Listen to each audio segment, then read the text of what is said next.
আমি না হয় স্পষ্টভাবে নষ্ট হয়েছি, তুই তো খুব ভালো মেয়ে, দিলি কেন ফাঁকি? কই হারালি কার অভিনয়ের ছলে? তিন সত্যির পরেও আমি মিথ্যা ছিলাম রে। ডায়েরির পাতায় জমছে ধুলো, জমতে থাকুক না।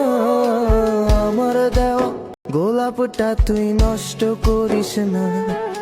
অতীত হলাম, নতুন এলো তোর বারান্দায়। তোর মতো তো নই রে আমি, কষ্ট জমে তাই। তুই রাগেলি ভুইলা